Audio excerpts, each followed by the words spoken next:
Hello friends, good morning. இது Friday evening. இன்றைக்கி வந்து சங்கடஹர சதுர்த்தின்றதுனால எங்கள் தெருவில் இருக்க பிள்ளையார் கோயிலில் 4 மணிக்கு அபிஷேகம்லாம் பண்ணாங்க. சரி, அதில் போய் கலந்துக்கிட்டேன். அபிஷேகத்துக்கு தேவையானதெல்லாம் வாங்கிட்டு போயிட்டு அபிஷேகத்தையும் பார்த்துட்டு பிள்ளையார் அழகாக அலங்காரம் பண்ணியிருந்தாங்க. அதையும் பார்த்துட்டு பிள்ளையாரை நல்லபடியாக மனசார வேண்டிக்கிட்டேன்.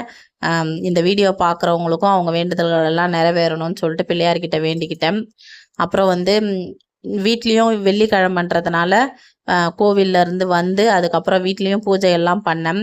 நீங்கள் வந்து சங்கடஹர சதுர்த்திக்கு உங்கள் பக்கத்தில் இருக்க பிள்ளையார் கோயிலுக்கு மாதம் மாதம் போய் கலந்துக்கிட்டிங்கன்னா உங்கள் மனசில் எந்த சங்கடங்கள் சஞ்சலங்கள் இருந்தாலும் நீங்கிடும்.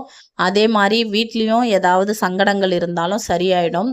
அதனால் கண்டிப்பாக உங்களுக்கு ஏதாவது ஒரு பிரச்சனை இருந்துச்சுன்னா இந்த சங்கடஹர சதுர்த்தியில் நீங்கள் பக்கத்தில் இருக்க பிள்ளையார் கோயிலுக்கு உங்களால் முடிஞ்சது ஒரு பாலோ ஏதோ ஒன்று வாங்கிட்டு போய் கொடுத்து அபிஷேகத்தில் நீங்களும் பங்கெடுத்துக்கிட்டு கலந்துட்டு பிள்ளையார மனசார வேண்டிட்டு வாங்க.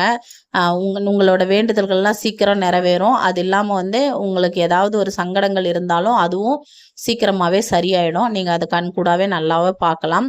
நீங்கள் வேணால் ஒரு தடவை போயிட்டு வாங்க. வீட்டுக்கு வந்து பூஜைலாம் முடிச்சுட்டு நைட்டு டின்னருக்கு வந்து இட்லியும் கார சட்னியும் செய்யலான்னு தான் பிளான் பண்ணேன். கார சட்னிக்காக தான் ரெடி பண்ணிகிட்ருக்கேன். காஞ்ச மிளகாய், வெங்காயம், தக்காளி எல்லாமே கட் பண்ணி போட்டு புதினா இருந்துச்சு, அதில் சும்மா கொஞ்சம் புதினா மட்டும் போட்டு அதுக்கப்புறம் கோவிலில் உடச்சிட்டு வந்த தேங்காய் இருந்தது, அது 2-3 நாள் எடுத்து வச்சா அது வேஸ்ட் ஆகிடுது. அதுக்கப்புறம் தூக்கி போட மனசு வரமாட்டேங்குது. அதனால் சரி கையோடவே இன்றைக்கே ஏதாவது செஞ்சிடலான்னு சொல்லிட்டு இந்த கார சட்னிலேயே ஒரு 4-5 தேங்காய் துண்டு போட்டேன். மிச்ச தேங்காவை நாங்களே சாப்பிட்டோம். அதுக்கப்புறம் போட்டு சரி ஒரு டிஃப்ரெண்ட்டாக செய்யலாம் அப்படின்னு சொல்லிட்டு எது எது தோணுச்சோ அதெல்லாம் போட்டு இன்றைக்கி ஒரு சட்னி செய்யலான்னு முடிவு பண்ணி செஞ்சிட்ருக்கேன். தேங்காய், புதினா, கருவேப்பிலை எல்லாம் கொஞ்சமாக புளி, வெங்காயம், தக்காளி, காஞ்ச மிளகாய் எல்லாம் போட்டு வதக்கிட்டேன்.